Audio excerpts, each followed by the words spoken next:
Pasko na naman muli ang paglilingay.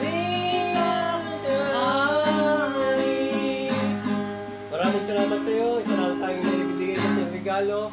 Sana ito ay pag maging masaya at maging kaakit-akit na maging isa po ito na karangalan sa maraming salamat kuya at God bless po sa buong pamilya at sa mga nakikinig ngayon. Merry Christmas and Happy New Year po sa inyong lahat.